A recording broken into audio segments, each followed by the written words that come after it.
Se uma pessoa que sabe o mesmo tanto que a outra fez na ordem certa, ela vai ter que chutar, sei lá, uma questão, enquanto a outra vai ter que chutar umas 10 questões. Então,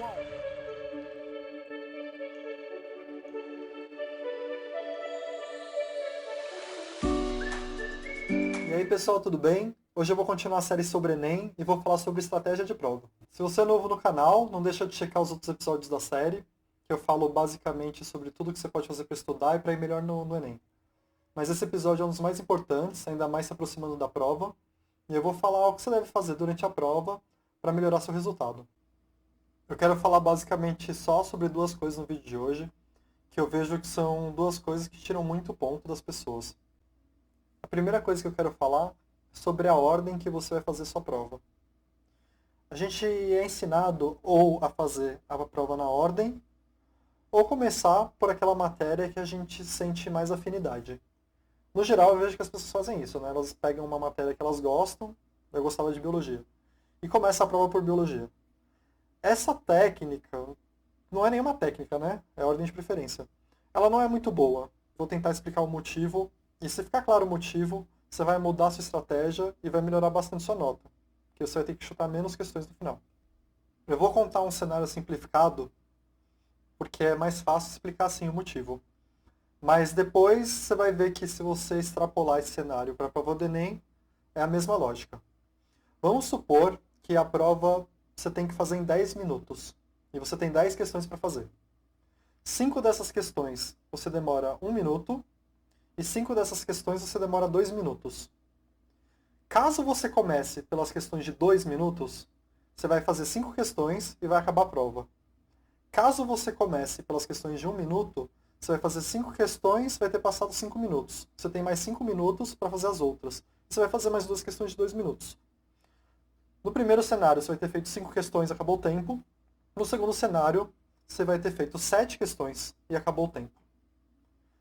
É a mesma coisa no Enem. As questões do Enem, cada uma delas tem um tempo para ser feita. Se você pegar a prova, você vai ver que tem questão que você bate o olho e já responde. Tem questão que você tem que pensar por mais de 5 minutos. Se você der o azar de começar pelas questões demoradas, você vai perder todo o seu tempo fazendo elas, e se for uma prova corrida, você vai ter que chutar um monte no final. Se você deu sorte e começou pelas questões mais rápidas, vai sobrar um monte de tempo depois das questões mais rápidas, você vai conseguir fazer um monte de questão demorada, e vai ter que chutar muito menos do que você chutaria no outro cenário. Como o Enem é uma prova extremamente concorrida, cada questão a mais você chutar ou não, vai fazer muita diferença. Se deixar de fazer 15 questões e deixar de fazer 10 questões, vai mudar a sua posição em milhares e milhares de pessoas. Porque são milhões de pessoas que fazem o Enem todo ano. Cada pontinho, para quem quer, por exemplo, medicina, já pode te colocar ou não na faculdade que você quer. Então é muito importante que você tenha esse ganho, que é um ganho que não tem nada a ver com conteúdo. Você pode pegar duas pessoas, colocar lado a lado. As duas sabem muito, as duas sabem quase tudo. Mas ainda é uma prova que tem que ser feita de forma rápida. Se uma pessoa que sabe o mesmo tanto que a outra fez na ordem certa, ela vai ter que chutar, sei lá, uma questão, enquanto a outra vai ter que chutar umas 10 questões. Então a ordem faz muita diferença. Onde eu quero chegar?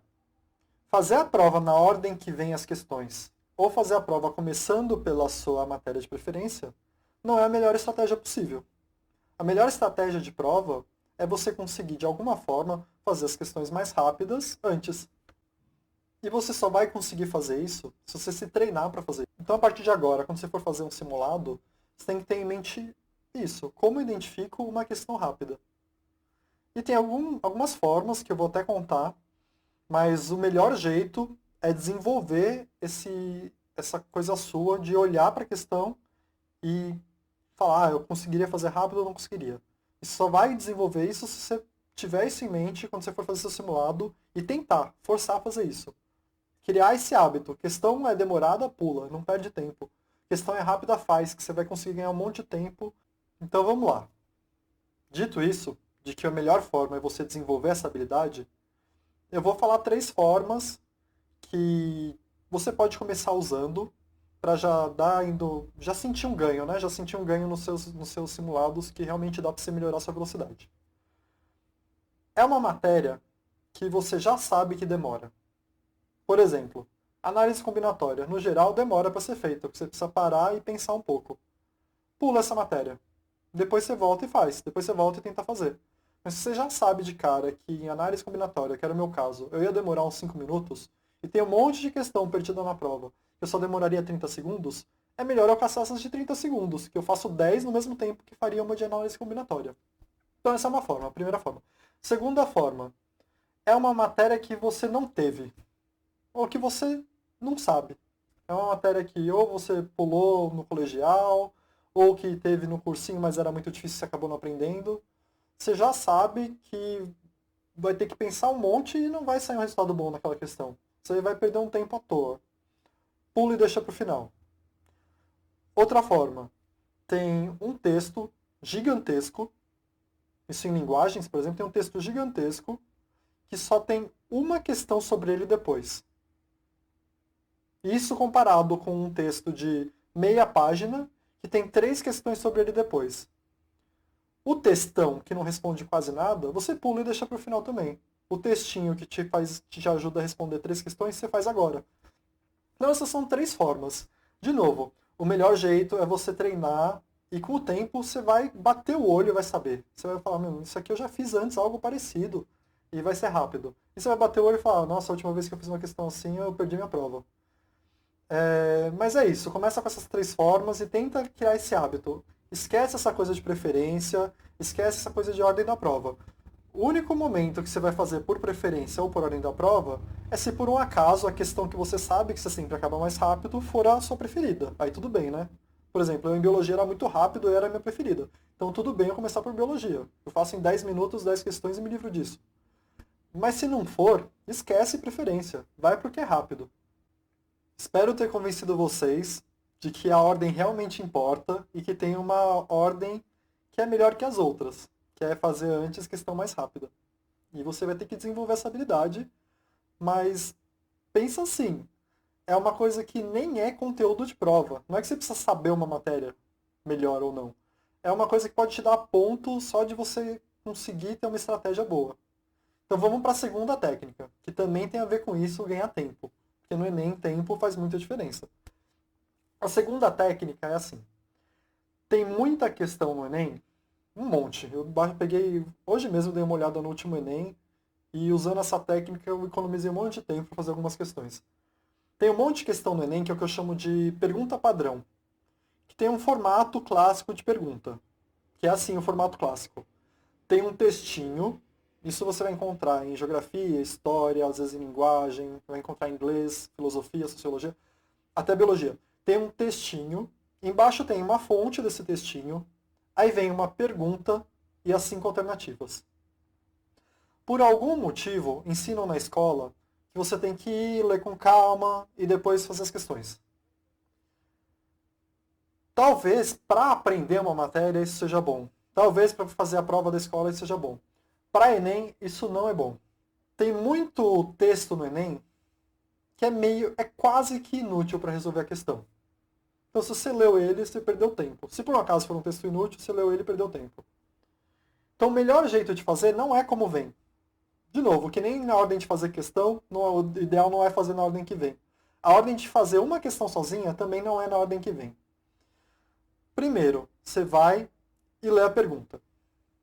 Mas você já tem em mente, o que está sendo cobrado. Depois você vai e lê o nome da fonte. Tem várias questões que só pelo nome da fonte e o título do texto, se eles derem um título, você já vai saber a resposta.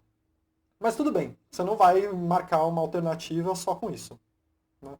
Mas beleza, você leu a pergunta, leu o título e aí você vai para as alternativas. Aí você vai falar, nossa, a alternativa é igual à fonte, deve ser essa.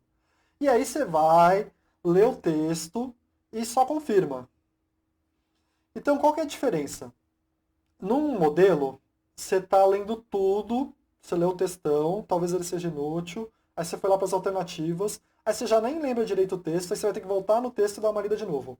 Então você lê o texto 2 vezes e talvez o texto nem ajude muito. Na outra, você vai ter já lido a pergunta, a fonte, as questões, e na hora de ler o texto, finalmente, a última coisa que você vai fazer é ler o texto, você já vai procurar uma resposta para aquela questão. você já vai procurar uma resposta no texto que tem a ver com as alternativas. Então você já vai com um olhar mais avaliando mesmo o texto. É diferente de ler a primeira vez sem saber o que está sendo questionado. Fora que muitas das vezes o texto era inútil. Então é isso. Essa é a segunda técnica, que é a que eu chamo de pergunta padrão. É isso o vídeo de hoje. Eu não queria falar muita coisa mesmo, são só duas técnicas. Mas se você começar a usar elas nessa reta final, você vai ver o poder dessas duas técnicas. Eu não estou brincando. Isso, quando eu não sabia disso e quando eu comecei a fazer dessa forma, muda muito, te dá uma confiança maior, você tem mais tempo. Esse tempo que sobra, vamos supor que nem é uma prova tão corrida, que daria tempo de fazer ela direito. Só de você fazer nessa ordem, vai sobrar no final muito mais tempo para você fazer uma quantidade menor de questões difíceis. Então você já vai fazer com mais calma. É diferente você ter que fazer 50 questões correndo do que fazer 10 questões com calma. Então tenta desenvolver essa habilidade. Eu espero que elas ajudem vocês. Se você continua gostando do conteúdo do canal, não deixa de recomendar para os seus amigos. Se você é novo e gostou, se inscreve, porque eu tenho dado um monte de dica legal que ajuda. E é isso aí. Obrigado.